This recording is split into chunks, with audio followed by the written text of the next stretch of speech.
pribadi. Baik, mari saudara lihat Alkitab saudara hari ini. Kita dalam masa penantian. Kalau kita lihat dalam Alkitab, kita sedang dalam masa penantian pencurahan Roh Kudus Pentakosta. Jadi setelah Yesus bangkit dari kematian, saudara, Yesus tidak naik ke surga langsung. Selama 40 hari dia ada di bumi, saudara, memberi kekuatan, memberi janji-janji kepada murid-muridnya, membuktikan bahwa semua firman-Nya sudah digenapi. Dan kemarin hari Kamis kita merayakan kenaikan surga. Jadi setelah 40 hari, Yesus naik ke surga. Lalu 10 hari dari kenaikannya, yaitu nanti minggu depan tanggal 8, itulah disebut Pentakosta. Jadi hari pencurahan Roh Kudus itu juga kalau dihitung dari kebangkitan Yesus adalah hari yang ke-50. Makanya disebut Penta. Ya.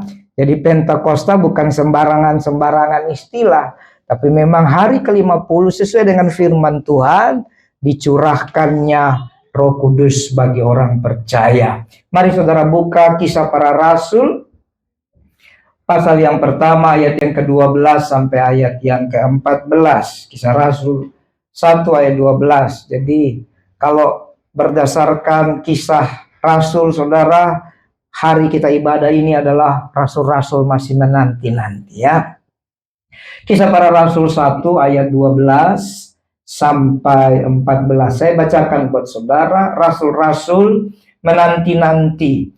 Maka kembalilah rasul-rasul itu ke Yerusalem dari bukit yang disebut Bukit Zaitun, yang hanya seperjalanan Sabat jauhnya dari Yerusalem. Setelah mereka tiba di kota, naiklah mereka ke ruang atas tempat mereka menumpang.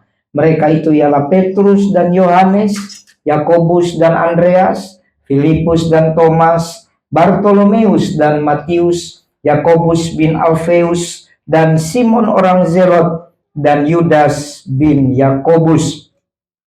Mereka semua bertekun dengan sehati dalam doa bersama-sama dengan beberapa perempuan, serta Maria, ibu Yesus, dan dengan saudara-saudara Yesus. Amin, Bapak Ibu. Jadi luar biasa, setelah Tuhan Yesus naik ke surga, ada banyak hal yang terjadi, saudara. Yang pertama, saudara, dalam ayat ke-12 dikatakan, maka kembalilah rasul-rasul itu ke Yerusalem. Ternyata, saudara, kenapa Tuhan mau rasul-rasul kembali ke Yerusalem? Apa sih Yerusalem itu? Kenapa Tuhan tidak mau misalnya kembali kemana? Kota yang ada di Alkitab dalam perjanjian lama? Di mana coba? Selain Yerusalem. Bethlehem. Kenapa tidak kembali ke Bethlehem? Kenapa harus Yerusalem? Kenapa tidak kembali ke sekitaran Danau Galilea ya? Padahal mujizat ada di situ ya. Betul ya? Kenapa harus kembali Yerusalem? Ternyata saudara, saya pelajari dan saya perhatikan, ternyata Yerusalem itu simbol daripada ibadah. Jadi bicara ikut Yesus itu nggak ada jalan lain, saudara. Saudara harus kembali beribadah baik-baik dengan Tuhan. Saudara harus memperhatikan siapa dirimu dalam ibadah. Ada orang yang menjadikan ibadah hanya sekedar, ya sudahlah, saya Kristen, yang penting hari Minggu ke gereja. Tidak, saudara. Yerusalem itu kota suci. Sampai hari ini masih menjadi perebutan juga ya.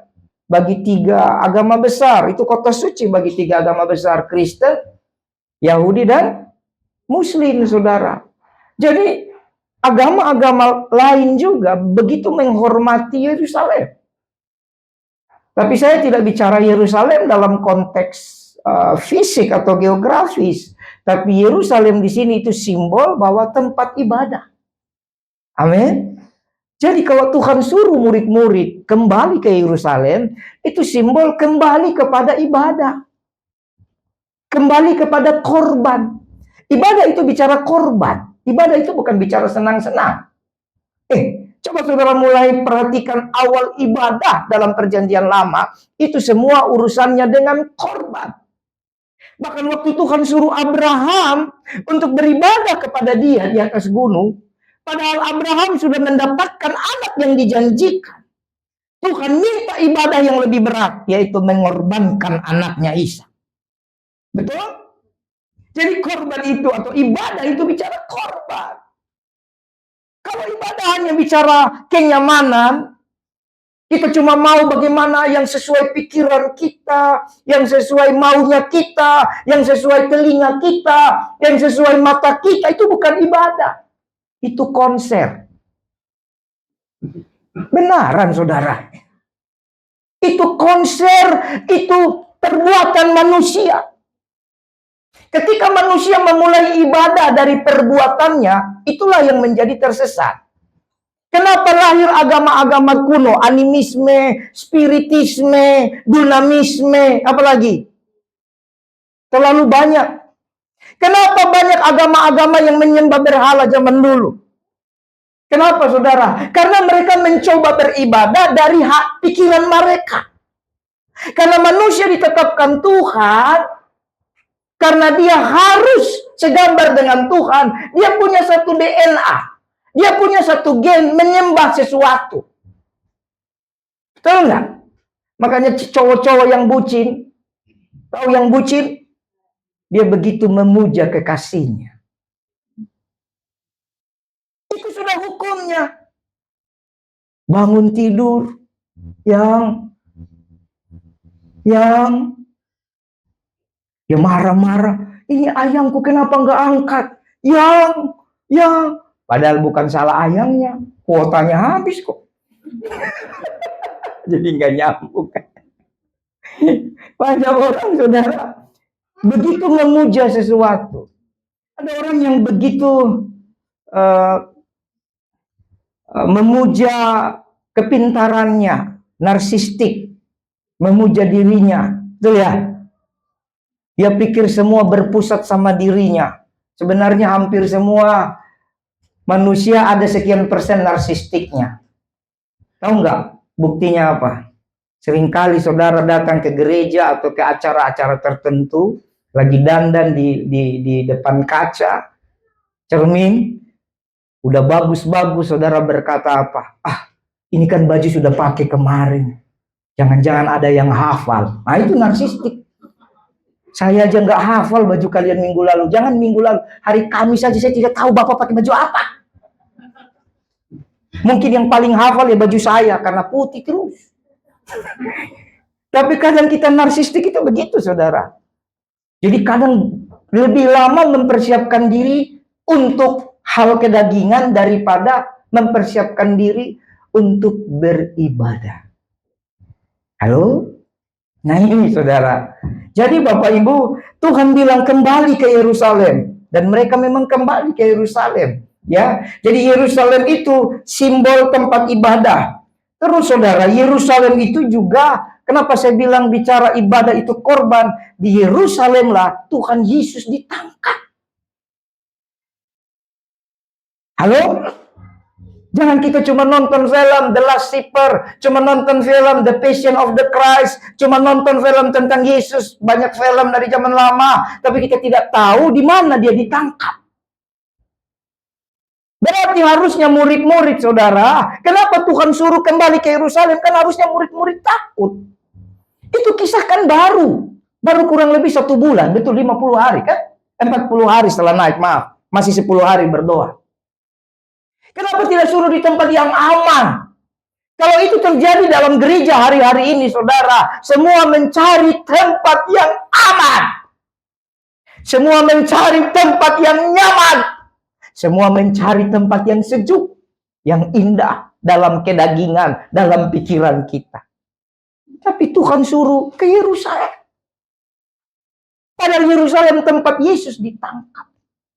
Itu simbol bahwa dunia tidak akan pernah menerima Yesus. Tapi Yesus harus datang dalam dunia. Kalau dunia tidak pernah menerima Yesus, dunia tidak pernah menerima firman. Saudara yang percaya Yesus, saudara yang percaya firman juga harus mempersiapkan diri. Bahwa kita tidak diterima. Kehidupan kita sebagai orang percaya menjijikkan bagi orang dunia. Kehidupan kita sebagai orang benar menjengkelkan bagi orang dunia. Tapi Tuhan mau ajar, kita tidak boleh kesal kalau mereka jengkel. kita harus datang kepada mereka. Amin. Kita harus datang memberkati mereka. Itu Yerusalem. Lalu lihat lagi. Jadi selain Yesus bicara ibadah Yerusalem itu, Yerusalem juga bicara Yesus diserahkan di bait Allah di Yerusalem. Tapi saudara jangan juga lupa, di Yerusalemlah Tuhan Yesus melakukan banyak mukjizat. Amin. Berarti orang yang mau beribadah, orang yang mau kembali memberikan dirinya sebagai korban bagi Tuhan, orang yang mau mengingat lagi bahwa dunia memang tidak terima firman, tapi mau datang jadi korban bagi dunia lewat kehidupan yang baik, lewat menjadi garam dan terang. Percayalah, orang-orang yang seperti itu hidupnya akan penuh dengan mujizat Tuhan. Amin. Jadi mujizat itu nggak usah tunggu KKR. Bukan berarti tidak boleh KKR. Kita juga bikin, tahun lalu kita bikin KKR, tahun ini kita tidak tahu bikin atau tidak ya. Tapi saudara, KKR Tuhan pakai sarana mujizat. Tapi kalau nunggu KKR saudara, berarti mujizatmu tergantung KKR. Tapi kalau kamu mau beribadah baik-baik sama Tuhan, mau jadi korban, maka setiap hari ada mujizat. Nah ini yang lebih keren kan? Setiap hari ada mujizat. Mujizat itu tidak harus yang besar-besar. Setiap orang mujizatnya beda-beda. Nanti saya ceritakan bagaimana mujizat itu ada. Dan bagaimana Roh Kudus itu menolong kita. Kemudian saudara, lalu dikatakan mereka kembali ke Yerusalem dari mana? Dari mana coba? Dari Bukit Zaitun. Bukit Zaitun itu letaknya di Yerusalem juga. Jadi kayak misalnya mungkin ya beberapa waktu dikatakan hanya seperjalanan Sabat. Jadi seperjalanan Sabat, saudara jangan salah paham ya. Hari Sabat orang tidak boleh berbuat aneh-aneh, betul ya? Tidak boleh berbuat macam-macam. Ya, makanya waktu Yesus memberikan banyak mujizat di hari Sabat, ahli Taurat dan orang Farisi marah-marah. Padahal Tuhan Yesus berkata, mana lebih baik mengikuti hukum atau memberikan kasih, kan gitu ya? Bukankah kalau ada sapimu, keledaimu terantuk, tersangkut pada hari Sabat, engkau akan menolong dia, betul? Tapi ingatlah, ini saya gabung ya dari beberapa ayat ya, bahwa Tuhan Yesus, aku adalah Tuhan atas hari Sabat. Artinya, barang siapa percaya Yesus, kita juga menjadi Tuhan atas hari Sabat. Amin. Amin enggak? Artinya Yesus tetap Tuhannya, tapi Tuhan sudah menggenapi semuanya. Jadi kata seperjalanan Sabat adalah beberapa langkah yang diizinkan dilakukan di hari Sabat. Betul? Betul enggak? Jadi kalau ada pedagang roti tinggalnya di tempat yang jauh, hari Sabat dia nggak boleh jualan. Karena jauh, betul ya? Tapi hanya seperjalanan Sabat, ya, itu sedikit. Jadi Bukit Zaitun dan Yerusalem itu dekat. Artinya begini saudara.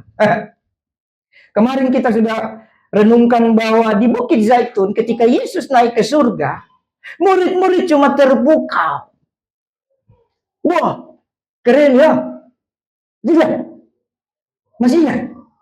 Atau sudah lupa? Baru 3 hari ya. Murid-murid, wih, keren abas ya. Hebat ini Tuhanku hebat. Betul. Tapi ingat firman Tuhan apa? Coba kita lihat lagi. Kita mundur sedikit. Ayat 11. Kisah Rasul 1 ayat 11 dikatakan, dan berkata kepada mereka, hai orang-orang Galilea, mengapa kamu berdiri melihat ke langit? Yesus ini yang terangkat ke surga meninggalkan kamu akan datang kembali dengan cara yang sama seperti kamu melihat dia naik ke surga. Keren ayat ini. Artinya bagi orang-orang yang lupa akan janji Tuhan, mereka cuma terpukau. Yesus juga akan datang kembali kepada orang-orang itu dan cuma bisa melongo. terpukau. Yesus naik, mereka terpukau. Yesus datang kembali, mereka terpukau. Tapi waktu Yesus datang, bukan bicara kamu terpukau atau tidak terpukau. Waktu Yesus datang, dia bukan jadi juru selamat lagi. Kedatangan Yesus yang kedua bukan jadi juru selamat. Kedatangan Yesus yang kedua jadi hakim. Halo? Jadi kalau kamu sepanjang jadi Kristen cuma terpukau. Wow, amazing. Wow, I'm so blessed. Oh, haleluya. Jesus is God. Tapi kamu tidak melakukan tugas yang Tuhan berikan, yaitu kembali ke Yerusalem. Apa tugasnya? Coba mundur lagi ayat 8. Dari Kisah Rasul 8. Kamu akan menerima kuasa kalau Roh Kudus turun ke atas kamu, dan kamu akan menjadi saksiku di mana? Yerusalem, seluruh Yudea, Samaria, dan sampai ke ujung bumi. Kalau hanya wow, I want to be here because because the chaos is chaos.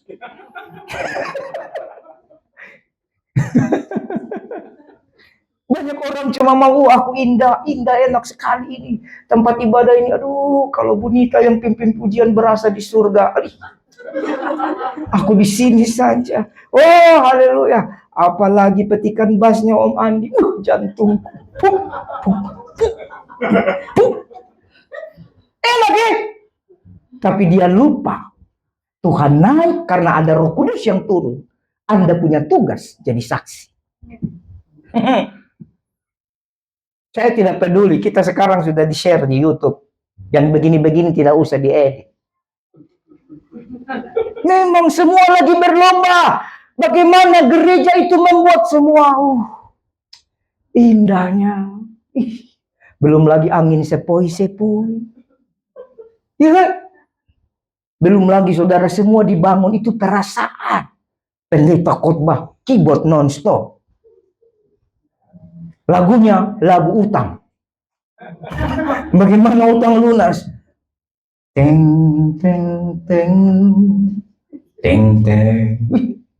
Tuhan. Padahal pendetanya khotbah A, otaknya Z. Karena bukan lagi fokus dengar kebenaran.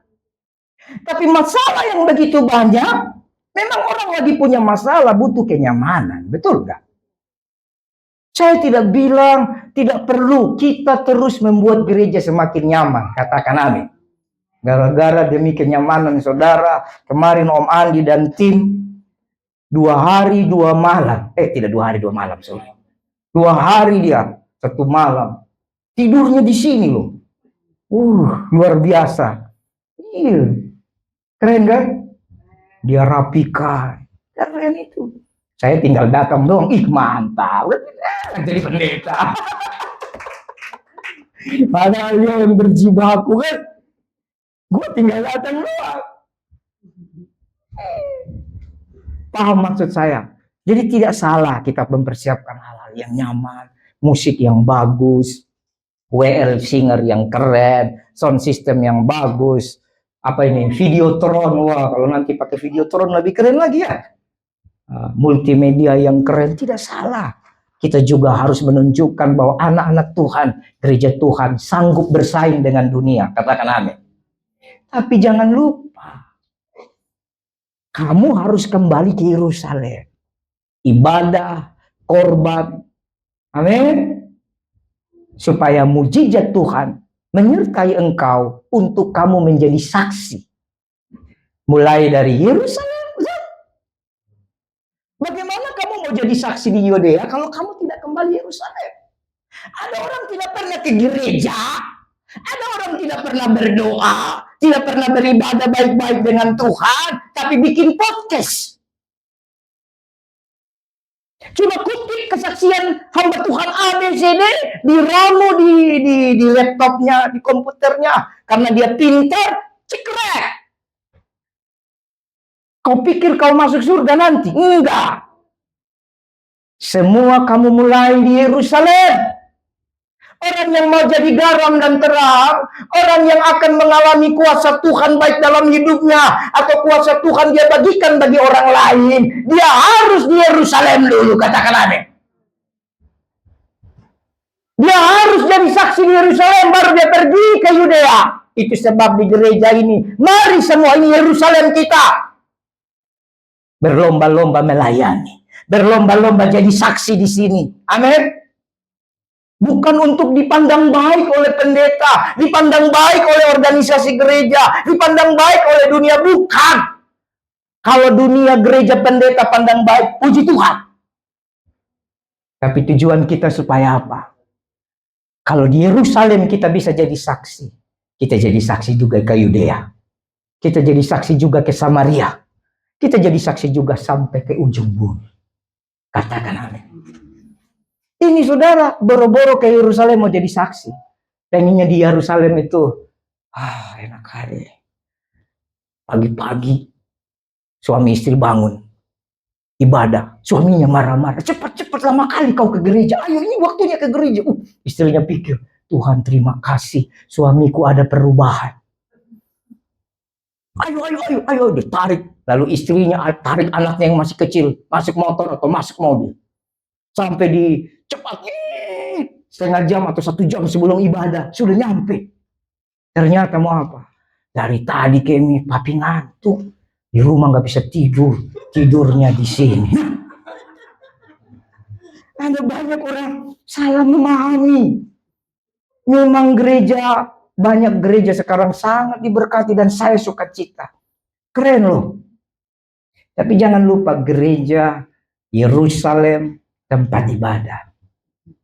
Sekarang tempat ibadah kalau saya mau boleh ngomong dengan belak-belakang dan dengan rendah hati. Konser saudara. Sekarang ini lagi tren setelah COVID. Banyak konser-konser musik, betul ya? Artis-artis keren. Saudara datang konser musik murah atau mahal? Mahal. Kemarin saya lupa band apa itu. Bayar bandnya saja tiket masuknya 1.700.000. Itu kelas paling murah. Kalau paling menengah 2,5 juta. Paling mahal terserah kaulah. Saya nggak tahu dan saya nggak ngikut. Karena itu sudah kelas band luar negeri kan. Kalau band lokal mungkin ya yang belum terlalu terkenal tapi terkenal atau biasa-biasa saja. Kamu bayar tiket masuk itu 250.000, betul ya? 500.000, 1 juta kan ada kelasnya. Karena memang enak melihat musik, enak mendengar musik, lightning, sound system yang nyaman di telinga. Aduh, enak. Apapun genrenya masing-masing membawa jualannya, betul ya? Genre pop, rock, cadas, dangdut, asik-asik, celeng kan gitu. Bayar kan? Tapi saudara tahu, ada banyak anak-anak Tuhan karena tidak tahu bahwa gereja itu adalah Yerusalem. Mereka mikir gini, bayar konser 250.000, 500.000, betul kan? 1 juta, 2 juta, 5 juta. Gereja, musiknya lebih dari konser. Pemain gitar dari ujung sampai ujung, putus talinya bunyi. Pemain drumnya. Saudara perhatikan ya, jangan dipeleset ayat ini. Musisinya nggak ada masalah. Yang saya bicara adalah jemaat yang datang ke Yerusalem itu. Tadi saya bilang tidak salah gereja mempersiapkan semuanya bagus, katakan amin. Tapi motivasi hati yang datang itu yang menentukan. Jadi yang datang saudara, iya ya. Kalau saya ikut konser band AAAA, BBBB, CCCC, bayar mahal. Ini udah nyaman. Ya kan? Lightningnya keren. Kadang kan ada namanya kalau gereja-gereja keren ada namanya opening, betul ya? Opening itu gelap cuy. Cuma satu lampu kayak seperti Tuhan Yesus lagi mau lahir itu. Satu lampung di ufuk timur. Nah, pas gelap nggak ada masalah. Tapi pas gelap, yang pikirannya tidak bersih, kesempatan tidur. Kesempatan yang lain-lain. Lalu mulai lightning, drum mulai. Pukulan drumnya sama dengan gerakan lampunya. Tak tak tak, tak tak tak. Kan gimana? Wih, jadi kan asap lagi datang dari bawah. Luar biasa. Ding ding ding ding ding ding ding ding ding ding ding ding ding ding. Mantap. Di mana lagi kau dapat pertunjukan itu gratis? Hanya di gereja. Hanya di Yerusalem. Kan tidak ada di pungut biaya, betul nggak? Kasih 1.000 rupiah juga. Oke, pas kasih persembahan, berdoa dalam hati. Persembahan kami sedikit sekali. Supaya apa? Ada damai sejahtera waktu kasih 1.000. Paham maksud saya? Udah itu nanti, mulai nanti bulan-bulan tertentu, awal tahun, awal bulan, cari konten kreator, cari YouTube yang, jangan kasih persembahan. Tapi mau nonton konsernya mau. Bisa paham maksud saya Bapak Ibu? Banyak orang datang ke gereja bukan untuk beribadah, tapi dia jadikan gereja panggung, bukan mesbah. Dia jadikan gereja tempat konser, bukan tempat korban.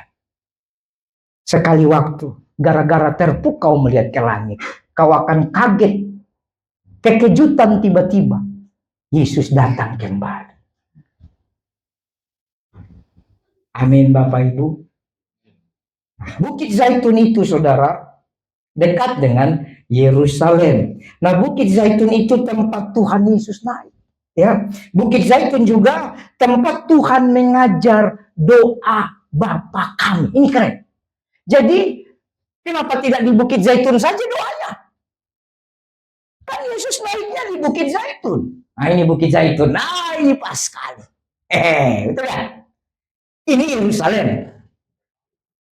Yesus naik di Bukit Zaitun. Bukit Zaitun ada di Yerusalem.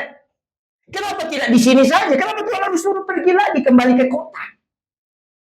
Kenapa tidak di Bukit Zaitun di mana Yesus naik, dan di Bukit Zaitunlah Yesus mengajar doa Bapa kami? Kenapa tidak menanti-nantinya di situ? Pikiran otak manusia itu maunya yang enak saja. Karena waktu Yesus naik ke surga, dia disaksikan hanya oleh murid-muridnya. Betul? Tapi Tuhan mau firman bukan hanya untuk murid-murid, tapi untuk semua orang. Dan ini juga bicara apa? Di sini Tuhan ajar berdoa. Belajar. Kemarin kita bikin seal dan nanti kita akan buat lagi. Belajar itu kan mendengar, betul ya? Belajar itu menerima sesuatu. Betul? Tapi Tuhan mau ke Yerusalem. Kenapa? Melakukan yang sudah kau terima di Yerusalem. Amin. Kalau kamu tetap di Bukit Zaitun, berarti kamu tunggu terus Tuhan. Makanya mata di langit terus. Saya tanya, saudara sudah banyak berdoa kan? Dari sekolah minggu sudah belajar berdoa kan? Sekarang waktunya kamu ke Yerusalem. Dari Yerusalem nanti kamu ke Yudea. Dari Yudea kamu ke Samaria. Dari Samaria kamu ke ujung bumi. Ngapain? Mempraktekkan apa yang kau dapat dari Tuhan. Amin. Dan di Yerusalem doanya di mana? Coba kembali ke Kisah Rasul 1 ayat 13. Setelah mereka tiba di kota, naiklah mereka ke ruang atas, tempat mereka, wah ini baru mulai tidak enak ini. Menumpang. Wah. Kita kalau menumpang ke tempat orang, yang ada di pikiran kita adalah pepatah dunia. Di manalah bumi dipijak, di situ langit dijunjung. Betul ya? Sehingga kalau menumpang di tempat orang, aduh, gak enak lah kalau saya berdoa. Aduh, gak enak lah. Betul ya? Karena di mana bumi dipijak, di situ, itu pepatah tidak salah. Tapi dalam konteksnya, Tapi dalam konteks ini, tempat mereka menumpang, mereka mencari penumpangan hanya untuk menghormati perintah Tuhan. Ternyata mereka datang ke loteng Yerusalem untuk berdoa. Katakan amin. Kadang kita, saudara, pergi ke satu tempat bukan untuk berdoa. Apalagi Yerusalem. Harusnya, saudara, sama. Kita ini menumpang juga, kan? Kita ini menumpang, saudara. Bukan bicara itu sewa atau milik sendiri. Di bumi ini kita menumpang. Kau punya 10 ruko, 20 ruko, menumpang. Karena kita akan tinggalkan, tidak bawa ke surga. Betul? Tapi selama menumpang, hiduplah sebagai orang yang menerima pengajaran doa Bapa kami dan melakukan doa Bapa kami. Melakukan kehidupan doa di tempat kamu menumpang. Amin. Jadi berdoa, saudara. Ini yang Tuhan mau. Terbuka paradigmanya? Semoga. Nah, jadi dan mereka berdoa bagaimana, saudara? Ayat 14. Mereka semua berdoanya apa? Bertekun. Mereka semua berdoa dengan bertekun dan sehati. Berarti ada dua cara doa yang Tuhan mau kita lakukan supaya Roh Kudus benar-benar nyata dalam hidup kita, supaya Roh Kudus menjadi kuasa dalam hidup kita. Tentunya yang dua itu setelah saudara taat dari Bukit Zaitun menuju loteng Yerusalem. Katakan amin. Apa yang kita harus lakukan supaya Roh Kudus bisa membuat kita menjadi saksi? Apa yang harus kita lakukan dalam doa? Yang pertama tadi setelah taat adalah doa dengan tekun. Kata tekun di sini, saudara, itu artinya terus menerus. Itu namanya tekun. Tekun itu artinya menjadi rutinitas. Siapa di sini yang cari uang tekun? Atau ada di sini cari uang pas lagi habis? Udah habis cari, udah terkumpul dikit, leha-leha. Enak bener ya. Saya percaya kayaknya cari uang tekun ya. Bangun pagi, ya. Pulang sore, belum kalau ada lembur sampai malam, ya. Itu terus kan? Masalah nggak? Enggak. Kenapa? Dapat cuan kan? Mau pekerja, mau pengusaha, semua kita tekun dalam hal-hal itu. Dan itu baik. Tapi ternyata hari ini kita mendapat pengajaran bahwa sebagaimana kita tekun dengan hal dunia, mencari uang, mencari segala macam kedagingan, kehidupan dunia, Tuhan juga mau doa itu tekun. Kadang kita doa itu hanya pas butuh, kan? Tidak sedikit orang kasih ilustrasi yang kayaknya benar, tapi salah. Contoh ilustrasi yang sepertinya benar tapi salah. Tahu nggak? Tahu nggak contohnya apa? Jadikan doa itu seperti air putih. Yang diminum demi kesehatan. Jangan jadikan seperti kopi. Diminum sewaktu-waktu. Kayaknya benar ya? Saya tanya, kau minum air sehari berapa kali? Paling juga mungkin belasan kali kalau sedikit-sedikit kan? Rata-rata 2 liter, 2,5 liter ya? Betul ya? Tapi biasanya minum air kalau apa? Haus. Kalau nggak haus, nggak minum. Sama kan berarti doa kalau haus. Doa kalau masalah. Nggak masalah, nggak doa. Tapi karena disetting sedemikian rupa, dengan background yang keren-keren, yang nempel di otak kita, doa itu kayak air putih. Salah. Yang paling benar itu, saudara, doa itu kayak nafas. Nah, banyak berdoa, banyak bernafas. Sedikit berdoa, tidak berdoa, nah, jadi saudara.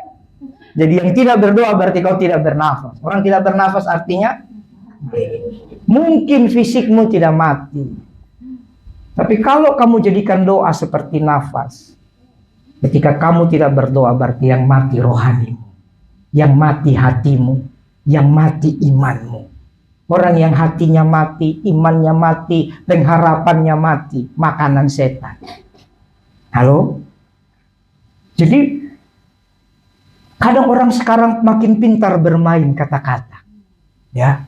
Tapi hari ini kita belajar, tekun itu terus menerus. Tapi terus menerusnya itu bagaimana, Pak? Ternyata saudara, itu ada dalam doa Bapak kami. Terus menerus sampai kehendak Tuhan nyata. Bapa kami yang di surga, dikuduskanlah namamu. Datanglah, jadilah. Berarti berdoalah sampai kerajaan Tuhan datang di tempat itu. Berdoalah sampai kerajaan Tuhan datang di hatimu. Supaya apa? Kalau kerajaan Tuhan datang di hatimu, kehendak Tuhan juga nyata di hati. Kenapa kita berjuang banget dengan kehendak Tuhan dan kehendak kita? Kenapa? Karena kita nggak berdoa.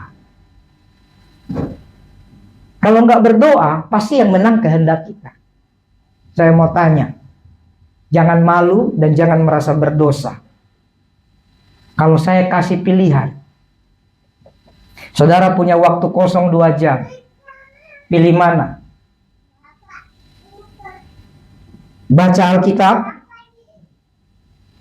berdoa, baca Alkitab dan berdoa, atau ada yang pecinta bola, ada bola.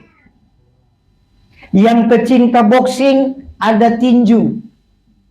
Yang pecinta balap motor, ada MotoGP, F1 dan segala macam. Yang pecinta drama Korea, ada drama Korea. Nah, kan cintanya beda-beda kok. Kira-kira saudara pilih mana? Nah, itu jujur. Tuhan memberkati orang jujur. Karena pemulihan, keterbukaan adalah awal pemulihan. Ya, gak usah malu. Kalau mau jujur, rata-rata kalau pas kita ada waktu senggang, pasti kita akan memilih melakukan keinginan kita daripada kehendak Tuhan. Dan pasti menang keinginan kita. Kenapa? Tidak berdoa. Makanya Tuhan suruh berdoa. Supaya berdoanya itu tekun. Supaya kerajaan Tuhan datang. Dengar saudara, kerajaan Tuhan itu perlu datang dalam hati dan hidup kita. Supaya kerajaan setan, kerajaan dunia, kerajaan adat istiadat, kerajaan budaya, kerajaan daging, kerajaan pemahaman-pemahamanmu itu pergi digantikan dengan kerajaan Tuhan. Katakan amin. Kalau semua itu udah pergi digantikan oleh kerajaan yang baru, yaitu kerajaan Tuhan, baru kehendaknya bisa nyata. Baru nanti tidak ada pergumulan lagi antara kehendakmu dan kehendak Tuhan. Jadi berdoanya tekun sampai kehendak Tuhan nyata. Bukan tekun sampai masalahmu selesai. Banyak orang berdoa tekun sampai selesai. Selesai masalahnya? Enggak doa lagi, kan udah selesai. Apa lagi yang mau didoakan? Karena orang tidak memahami doa. Orang pikir doa itu sarana menyelesaikan masalah. Tidak. Doa itu hubungan dengan Tuhan. Doa itu hubunganmu dengan Sang Khalik, hubunganmu dengan Sang Pencipta. Amin. Nah, kemudian apa lagi katanya? Berdoa itu sehati. Nah, jadi ternyata sebelum sehati, Tuhan mau latih dulu murid-murid ini tekun. Karena nanti mereka akan bersama-sama. Misalnya, saya kasih contoh. Sebelah sini ada 3 orang sudah tekun berdoa. Sebelah sini ada 2 orang tidak mau berdoa. Paling belakang tidak tahu doa. Paling belakang sana. Apa? Ya, lawannya lah, suka berdoa. Ini kan model doanya macam-macam. Kira-kira yang ini sudah tekun berdoa, yang ini tidak tekun berdoa, yang itu tidak tahu doa, yang itu suka doa, bisa sehati nggak doanya? Saya mau buka rahasia bagaimana gereja kita nanti dapat mujizat. Nggak bisa, yang ini sudah tekun, yang ini tidak tekun, yang sana sudah suka, yang situ tidak tahu doa. Bisa sehati. Jadi rahasia mendapatkan pencurahan Roh Kudus, rahasia mendapatkan mujizat dalam kehidupan saudara, sebelum sehati, memang tekun dulu. Jadi tiap hari tekun berdoa. Itu sebab saya juga menghimbau saudara, selain doa, tiap hari tekun baca Alkitab. Ngerti nggak ngerti, baca saja. Doa juga ngerti nggak ngerti, doa saja. Doa, panggil namanya, nyanyikan 1-2 lagu, kemarin sudah sampaikan. Apa yang saudara dapat di hari Minggu, ambil itu cara doanya. Kira-kira seperti ibadah ini, silahkan. Supaya apa? Saudara tekun. Sehingga kalau sudah tekun bisa Nah, doa sehati itu tidak gampang. Saya kasih tahu kenapa doa sehati tidak gampang. Karena doa yang sehati ada berkat besar. Apa berkatnya? Alkitab berkata, jika 2-3 orang berkumpul dalam namaku, sehati, apa saja yang mereka minta, aku akan berikan. Amin. Iblis tahu kalau mulai lahir orang-orang sehati, habis dia. Kalau mulai orang-orang itu udah sehati, sevisi, kata sehati itu satu visi, satu tujuan, satu maksud, satu rencana, satu planning. Iblis tahu itu. Makanya dia coba goncang orang-orang percaya supaya tidak sekun, supaya kalau tidak tekun tidak bisa sehati. Karena kalau sehati berkat datang. Amin. Suami istri, saya kasih tahu, mau diberkati sehati. Simple. Sehati. Kamu akan dipelihara Tuhan bukan dari kemampuan, bukan dari rekeningmu, bukan dari tabunganmu. Tapi kamu sehati, komunikasi baik-baik, kau diberkati. Tapi kamu tidak komunikasi, berkat yang ada diambil setan. Orang tidak sehati, berkatnya habis. Bukan hanya kutuk, bukan. Kutuk sudah pasti mencuri berkat. Tapi orang tidak sehati, berkatnya dicuri setan. Karena dia tidak punya kemampuan datang kepada Tuhan. Tidak punya. Halo? Yang baru mau menikah, ada 2 pasang di sini. Mulai sekarang, bangun kesehatian. Amin. Jangan istrinya nanti kalau sudah menikah bangun jam 5 pagi, suaminya bangun jam 5 sore.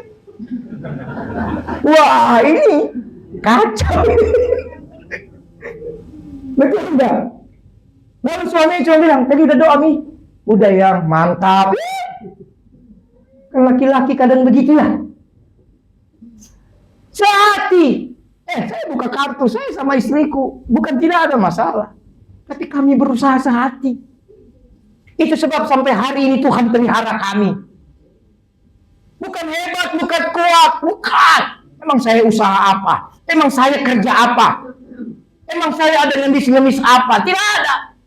Tapi tadi pagi, kiriman KFC dari Jawa Tengah sampai Cikokol. Mana Aro? Nah, itu dia saksi mata. Sampai Gojeknya bingung. Dari Jawa Tengah sampai Cikokol. Itu ayam goreng cari pendeta Budi. Saudara, manusia cari ayam goreng. Ini ayam goreng cari pendeta. Nanti kalau yang dari Jawa mendengar video ini, Tuhan memberkatimu. Tiba-tiba tadi pagi lagi mandi, lagi siap-siap, WA, Pak, alamat di mana? Saya pikir cuma alamat biasa. Saya kirim alamat rumah tanpa blok.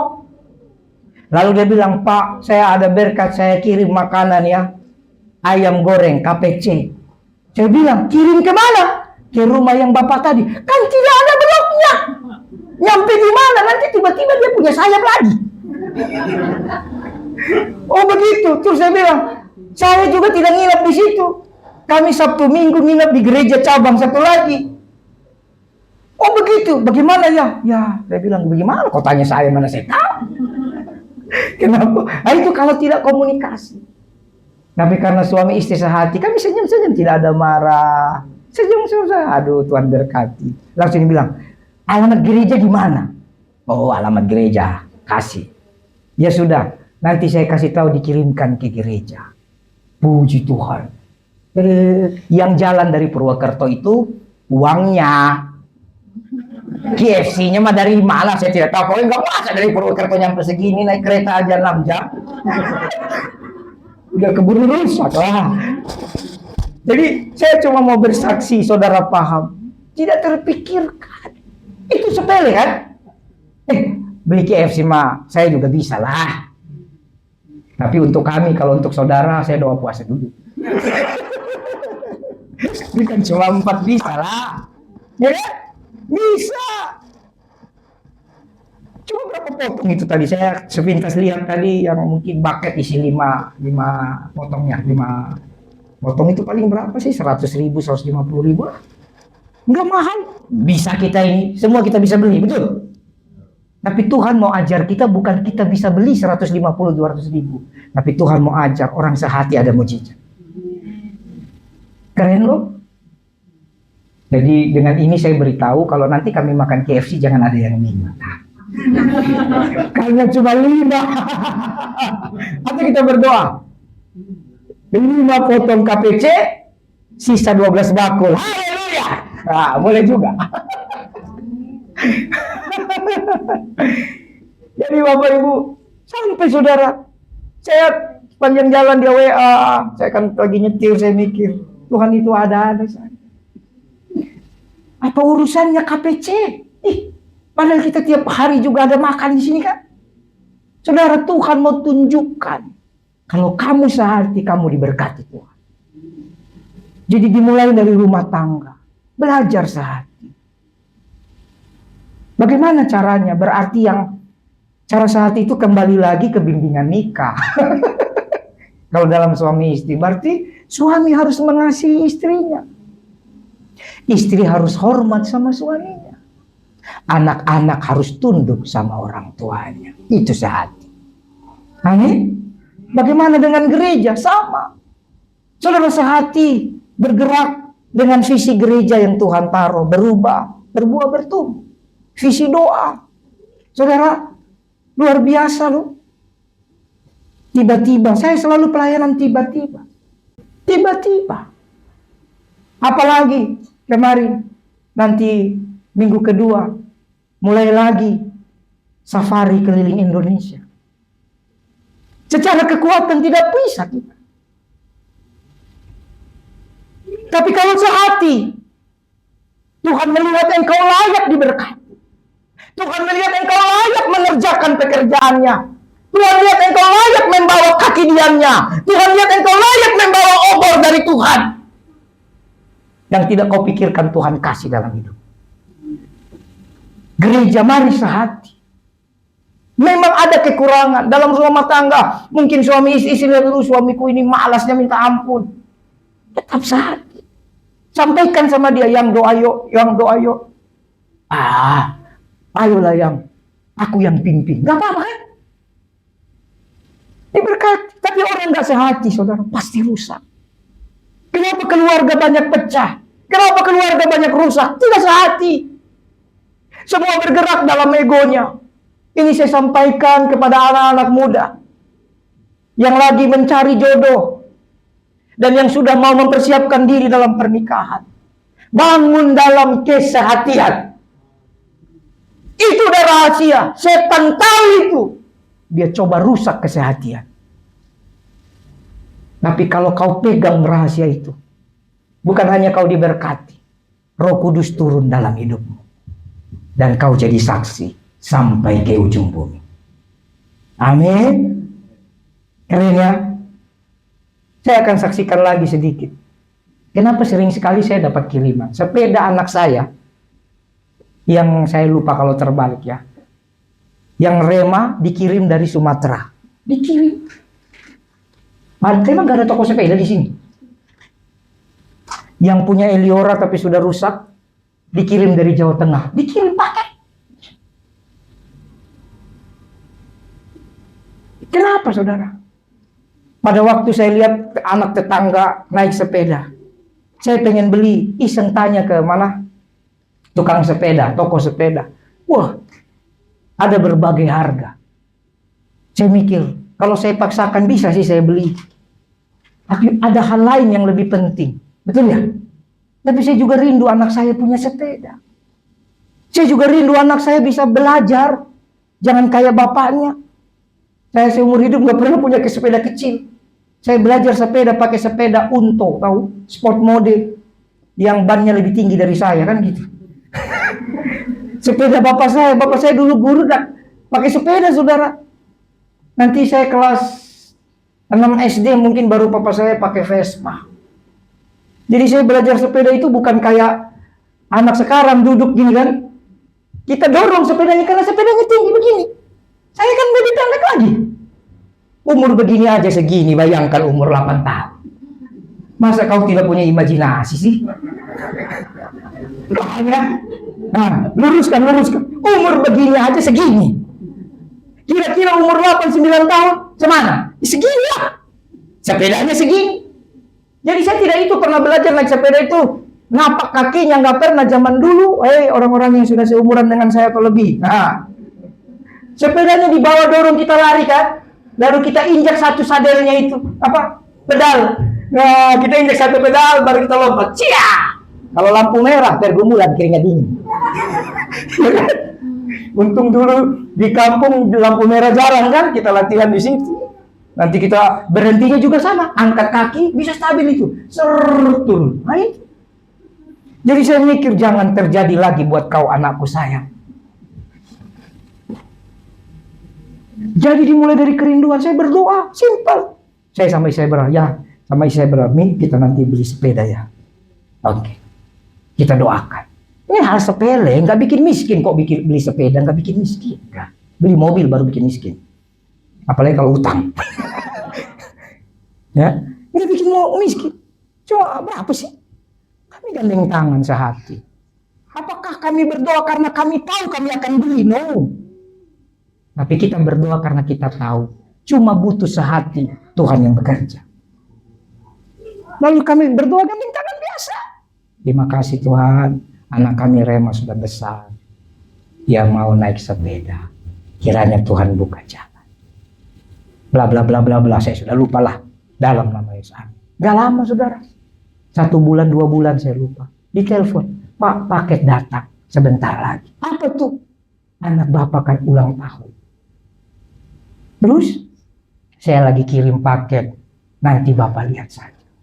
Kadang-kadang dalam pikiran saya. Aduh ribet banget paket. Transfer saja kan. Tinggal 71307308 cak. Ribet benar, dia pergi bungkus, pergi ke toko sepeda, ribet kan? Tapi begini saudara, setiap berkat Tuhan sudah atur. Mungkin Tuhan tahu, mungkin kalau ditransfer nggak aku beli. Ya kan? Tuhan itu lebih mengerti. Jadi kadang Tuhan kasih persis begitu. Lalu beberapa hari kemudian nyampe. Kayaknya nyampe duluan hadiahnya baru ulang tahunnya ya. Dia Rema tanggal 15 Desember. Begitu nyampe, udah nggak bisa nangis. Cuma bisa ucapan syukur. Sepedanya bagus. Saya pun bisa kokoh itu. Saya naik, cuma kakinya nggak bisa kan, pendek ya. Tidak patah. Makanya datang ke rumah pendetamu, lihat mana sepedanya Pak. Itu saudara. Berapa tahun kemudian, adiknya ulang tahun. Sama. Dikirim dari Jawa mana ya? Saking banyaknya kota yang saya pergi saya.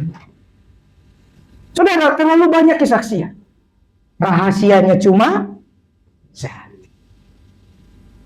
Jadi nantikan Tuhan dalam doa, dalam ketekunan, sampai kamu sehati. Ya, yang mau menikah sehati. Sehati, jangan lihat, aduh, restoran, makan 200 orang, 6 miliar. Aduh, gaun 21 miliar. Wih. Lalu berantem. Jangan. Catat semua, tumpang tangan. Mulai sehati. Rendahkan dirimu. Jangan langsung, oh kata Pak Pendeta sehati. Langsung kau bikin kita yang mewah.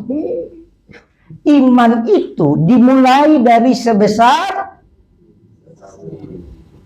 Iman itu tidak tiba-tiba. Dia harus kau lakukan dulu.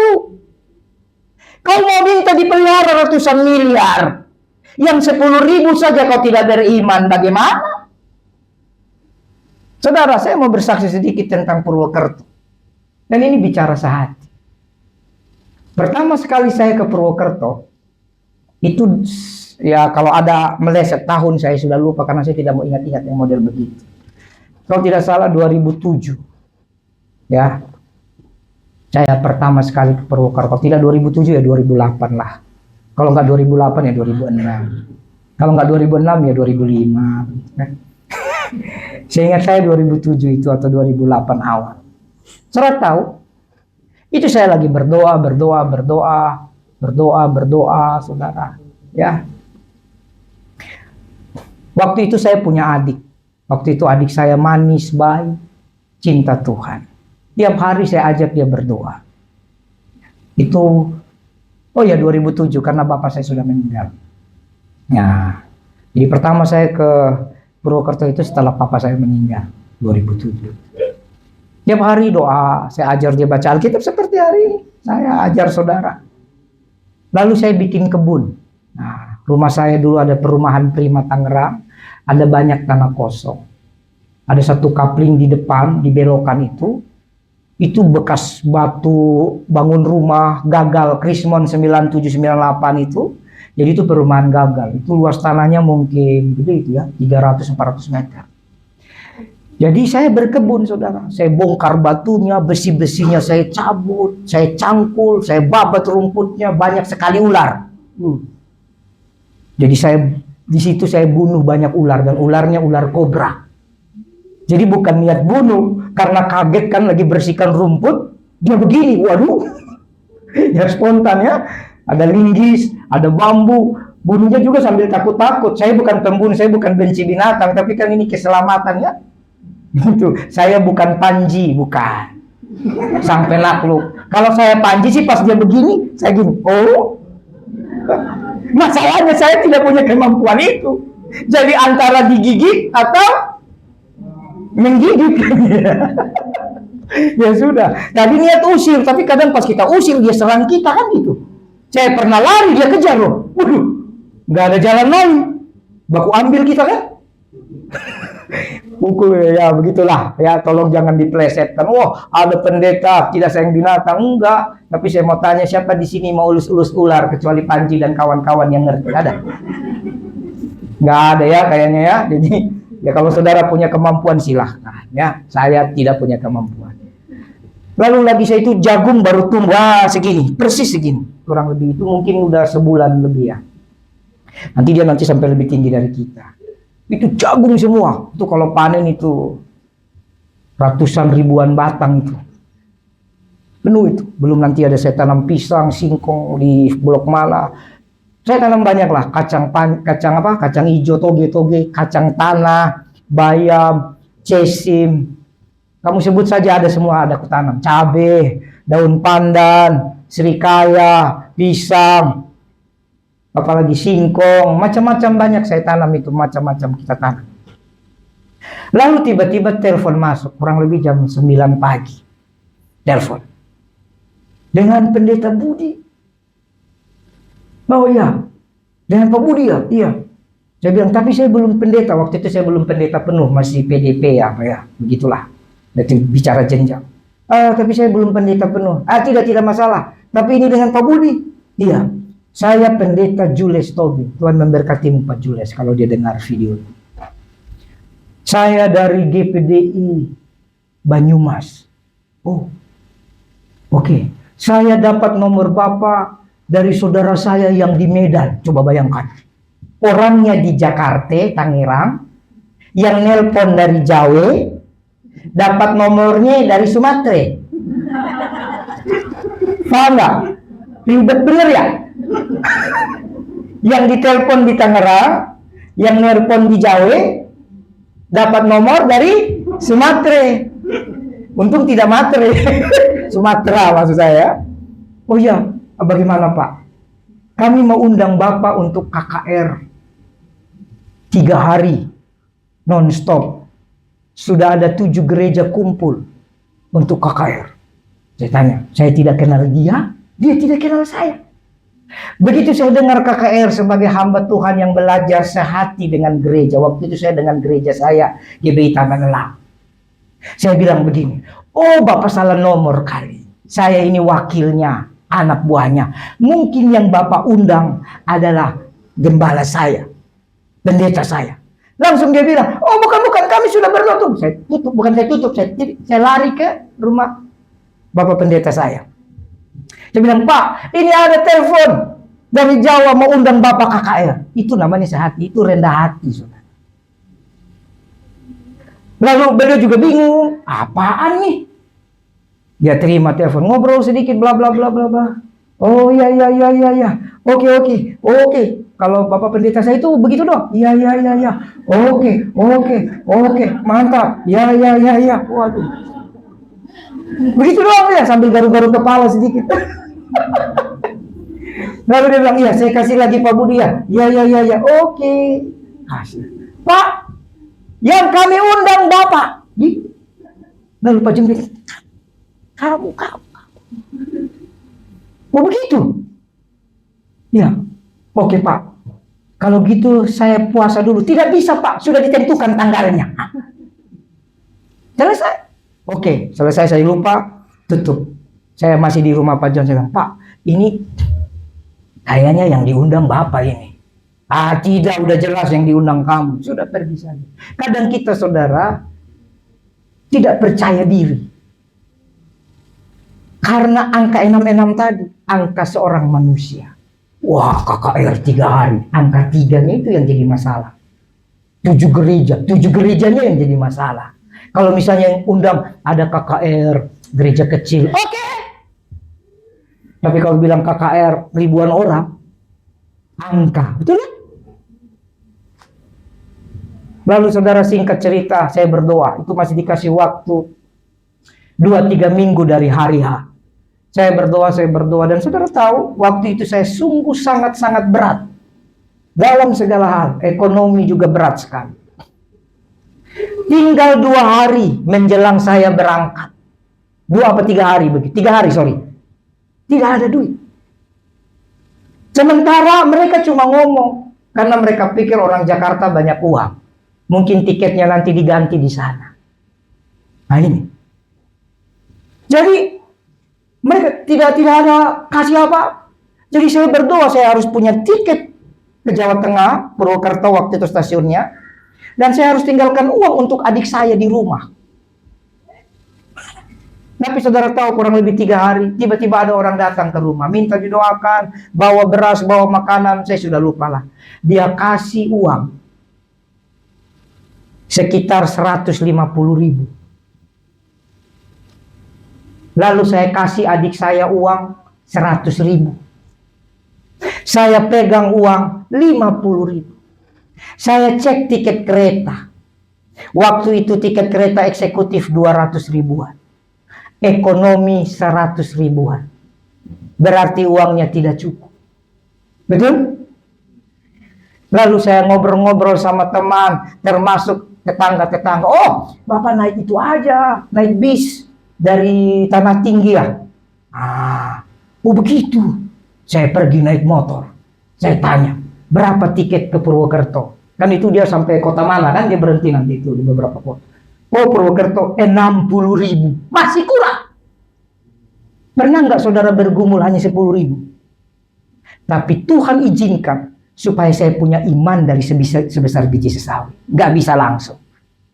Pas dia bilang 60.000, langsung hati saya naik bis. Puji Tuhan. Saya duduk di rumah, menunggu hari H, berdoa. Maksudnya perjalanan, saya tanya berapa jam? Sekitar 10 sampai 11 jam. Dulu belum ada tol Cipali, belum ada. Brexit juga belum ada. Kita lewat Pantura bisnya. Tahu Brexit? Brebes exit. Nah, sekarang tol sudah sampai Surabaya. Dulu belum ada. Belum ada. Tol itu dulu dari Jakarta sampai Brebes. Yang tahun kapan itu banyak mati itu kan? Banyak meninggal karena macet yang luar biasa. Makanya disebut tol Brexit. Brebes exit. Lalu dari Brebes lanjut terus sampai Jogja, terus Solo, sampai Surabaya sekarang. Ya, Cipali itu. Cipali itu singkatan dari Cikopo Palimanan. Jadi dia sambungan dari kota Cikopo dan kota Palimanan. Paham ya? Itu namanya disebut tol Cipali ya. Jadi pas duduk cerita, adik saya tanya, "Kak, kakak berangkat kapan?" Ini anggap saja sudah benar ya, saya sudah lupa hari-hari. Besok deh. Naik apa? Naik bis. Ongkosnya berapa? 60.000. Oh, kurang dong uang kakak. Iya, begitulah deh. Ini kak, 10.000. Dia kasih saya 10.000. 60.000. Puji Tuhan. Saya beli tiket 60.000. Perjalanan kurang lebih 10 sampai 11-12 jam. Dan dengan 60.000, saya bawa dari rumah 2 botol minum air mineral itu yang 600 ml ya. Dan tidak ada makanan. Saudara tahu, begitu saya sampai di tempat bis, bisnya besar. Di tanah tinggi bisnya besar, enak, bisa selonjoran. Tahu-tahu sampai dekat Cikokol, dekat gereja kita ini, halo lihat. Bisnya berubah karena kelas ekonomi, bisnya yang kecil. Saya pakai bis yang mungkin besarnya sebesar Metro Mini Kopaja. Yang saya yang begini, kaki tidak bisa lurus. Air mata enggak? Air mata. Tapi saya cuma tahu, saya harus sehati dengan orang yang mendoakan saya untuk jadi pembicara. Amin. Lalu sampai di situ mulai 1 jam masih kuat. Setelah beberapa jam kaki kesemutan. Sempit saudara. Sempit sekali. Saya duduk mau tidur tidak bisa. Dan Tuhan bikin waktu itu macet. Harusnya sekitar 10 sampai 11 jam. 23 jam saya baru sampai. Dan selama 23 jam saya tidak makan apapun. Hanya minum air. Bis itu berhenti mungkin 3 kali. Kurang lebih. Setiap kali turun makan. Saya minum air. Saya cuma luruskan kaki. Saya cuma berdoa. Terima kasih Tuhan. Demi visimu saya mau sehati. Halo? Halo? Dan saudara kau kelewatan. Purwokertonya lewat. Karena saya tertidur dan supirnya juga lupa.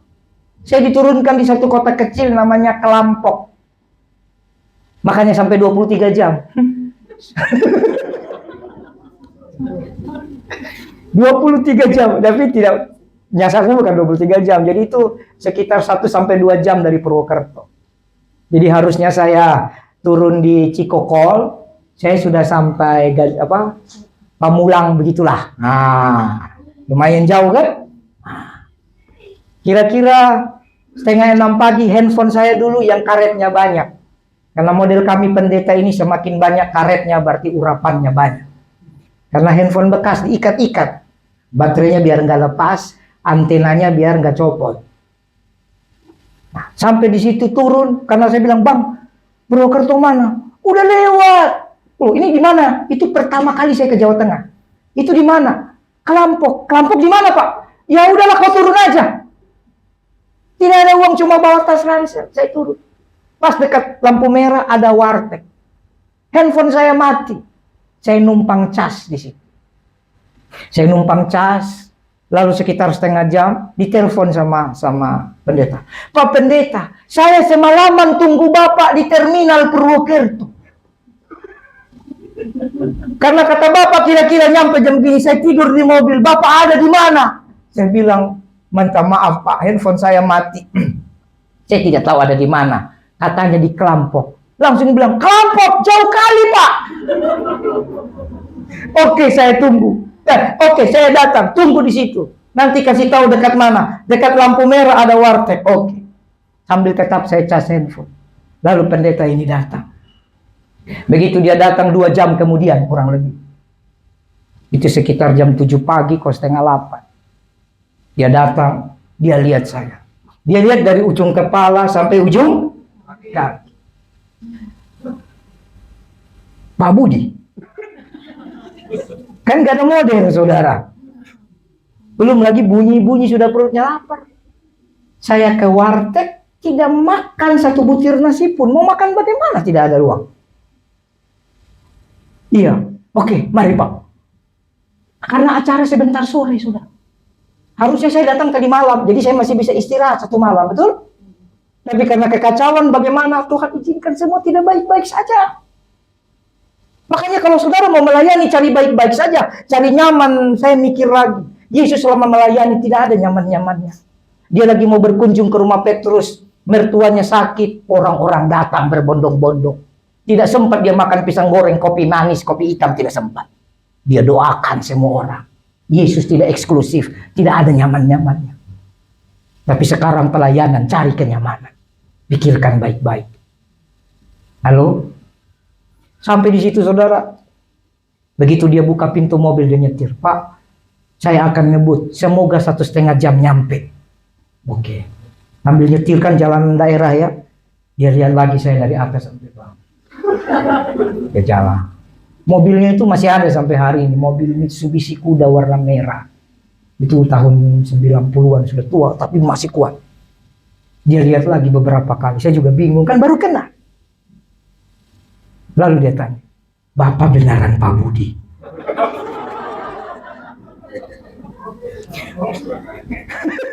Saya bilang, benar. Supaya saya tidak berdosa. Ini pendeta jujur dan baik hati sekali. Bapak beneran pendeta? Karena penampilan saya tidak menampilkan cermin pendeta. Saya pakai sepatu biasa. Kan tasnya ransel. Biasa. Iya Pak. Bapak yang saya telepon itu. Iya Pak. Oke, kalau sudah iya, puji Tuhan. Kita ke gereja. Sampai ke gereja, orang sudah doa. Dan ternyata dari 3-4 malam sebelumnya. Doa safari, kan 7 gereja. Doa. Kadang Tuhan bikin macam-macam saudara. Makanya kita sehatinya cuma apa? Rendahkan hatimu saja. Mereka doa, saudara doa. Lalu karena saya sudah lapar, langsung ditanya, Pak mau sarapan apa? Dalam hati saya, apa saja. Sudah lapar. Disiapkan semuanya. Ih Tuhan. Itu saudara mendoan rasa stik.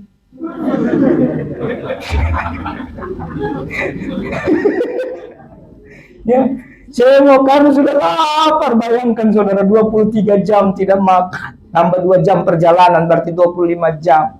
Tidak ada uang saudara. Saya makan. Lalu bilang, Pak, Bapak mau istirahat atau mau ikut doa? Boleh saya istirahat sedikit. Nanti saya ikut doa sore. Selesai saudara, 3 hari. Itu 3 hari KKR yang membuat saya sampai hari ini masih kesana. Itu lawatan Roh Kudus. Orang-orang pelepasan tanpa didoakan. Sakit disembuhkan, buta melihat, tuli mendengar. Dari 3 hari saya jadi 11 hari. Tidak dikasih pulang. Masih muda. Rahasianya, sehatilah. Amin. Dan mulai dari iman yang kecil, Tuhan mulai bukakan rahasia kota. Rahasia kota A, kota B. Di kota itulah saya hancurkan 250 keris itu. Di kota itulah saya hancurkan banyak batu merah delima. Orang-orang bertobat. Di kota itulah ada orang yang bisa berubah. Bisa berubah. Udah kayak apa itu? Pagi jadi apa, siang jadi apa? Ada nyatanya. Yang sampai hari ini saya tidak mengerti bagaimana caranya Tuhan. Tidak tahu. Tapi saya baru ingat. Roh Kudus akan turun ke atasmu. Dan kamu akan jadi saksiku. Dari Yerusalem sampai ujung bumi. Jadi iblis tahu rahasia itu. Dia mencoba kita tidak suka berdoa. Dia mencoba kita tidak tekun berdoa. Dia mencoba kita tidak sehati. Hari ini dalam masa menantikan Roh Kudus. Mari masing-masing tekun berdoa dan sehati. Tuhan Yesus memberkati.